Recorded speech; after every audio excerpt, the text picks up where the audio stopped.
So today's video is going to be a short one. It's more of a rant. I've got to tell y'all a story. So I had a tenant that owned this particular property I own with a partner. We bought a couple houses, about 5 or 6 houses together. And we had a guy in there, and this guy honestly was a really cool guy. We just, from the time he moved in, he communicated very well. And I thought, man, this is a great tenant, and he was very, he paid his rent on time. He was a hardworking guy, and had a family. And it was like, this is a good tenant. We never had any issues with him. Like I said, it was all good. And he reached out recently and said, we had the opportunity to buy a house and we're going to go ahead and proceed with that. So I want to give you, our notice. And I said, man, that's great. Happy for you, dude.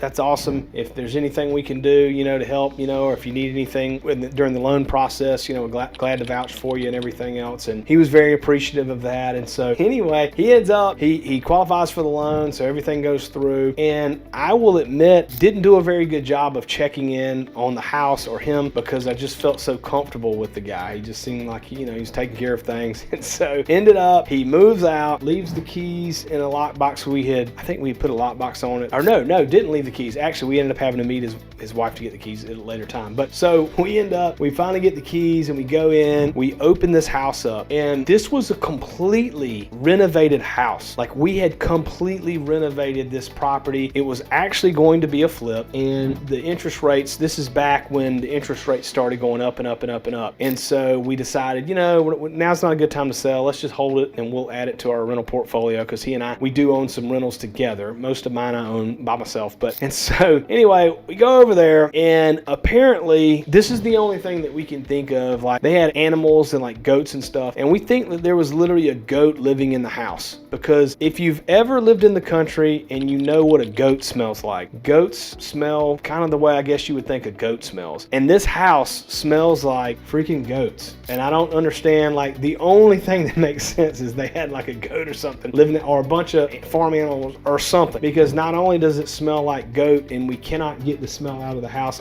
It's not carpet in the, well, I guess in the bedrooms is carpet because we were going to flip it. So the bedrooms are carpet, but the house smells like goat. And then, like I said, it was a completely renovated house, and the walls are completely jacked, and we're having to repaint all of the interior of the house. So, I wanted to say this, like, shoot this video today, because it's like, no matter how much you vet someone, and no matter what you may think about the person and how it's going to end up being with them, when you are a landlord, there are always going to be surprises. You're going to get surprised. Sometimes you're going to get surprised for the better. But I think a lot of times you got to just be willing and open to accept that sometimes you're going to get surprised for the worst. And this was a shock to me. Like, I really was surprised that the house was so jacked up, because, again, I thought that I was like thinking, like, we're not even going to have to touch it. Like, this, we're going to literally like go in there and maybe have the house cleaned, and then that's it. It'll be market ready and we're good to go. Nah, we had to go, and now we're having to repaint the whole house. We're having to figure out how to get the goat smell out. I don't know if we're gonna have to replace the carpet in the bedrooms or what, because it's just straight goat smell. Anyway, I wanted to share that with you today, and just with the advice of be prepared when you get into investing in real estate. And if you're gonna be single family homes, if that's what you're gonna do, or if you even maybe do both, like, just be prepared. There are gonna be times, y'all, where you're gonna have some headache, but at the end of the day, when I look at it and I think about it, it's so worth it. I mean, real estate has honestly changed my life. Entrepreneurship has changed my life. I mean, by stepping out and starting a business when I was younger, I started a business. I started an insurance agency. I built that business. I had success. I got my real estate license. Actually, before I started the insurance business, I got the real estate license in 2005, and was,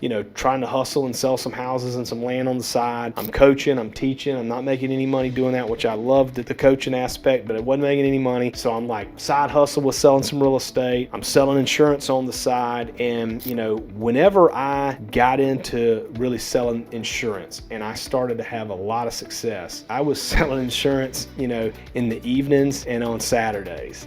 And for me, that was something that I realized, this is awesome. Like, this is different. I have a salary and I get paid a certain amount of money money to teach. I get paid a certain amount of money to be the wrestling coach. I get a certain amount of money to be an assistant football coach. And it doesn't matter how much effort, how good I am, it doesn't matter. I'm going to get paid that same amount. And then the next year I'm going to get a slight little raise, but typically not much, very, very little. And when I started my entrepreneurial journey and started with insurance and real estate as an agent, I realized that there is no limit. It's endless possibilities on how much money that I can make and provide for my family. And that's when I had a huge epiphany of saying, okay, I've got to figure out more about investing and entrepreneurship. And, I look back then and then I look at today and having a story about a dude with a goat in the house. And I think to myself, even though it's frustrating and even though, at the time I was pretty ticked off about it, it's still like me back then would love to be having some of the problems that me today has. And so I'll close here by saying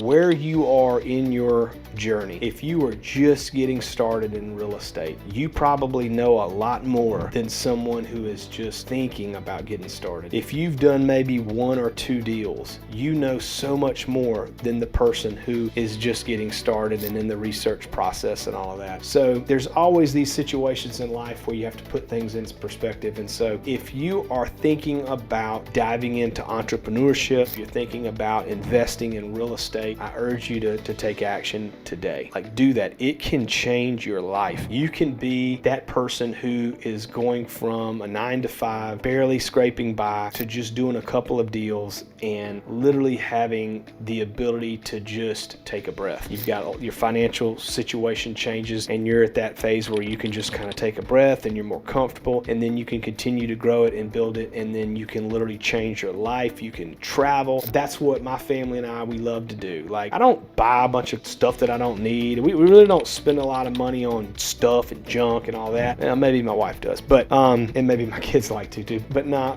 all seriousness, we love to travel. That's what we love to do. And so we've had the opportunity to travel all over the world, to go to some beautiful places and beautiful countries. And here shortly we're going to be leaving and we're going to go to Florida for 2 weeks. I'm in South Carolina, and we decided that we're going to go down to Florida and just spend 2 weeks in Florida. And that's the kind of thing, it's hard to do that when you have a 9-to-5 job, or when you're not in a financial position to where you can afford to do that. So entrepreneurship, real estate investing, like that can give you that opportunity to do that. And so maybe you're looking at stepping out of your 9-to-5 job. If that's what you're looking at, this can be the path. Maybe you're looking at just adding a little bit more money. You love your job and you just want a little bit more money.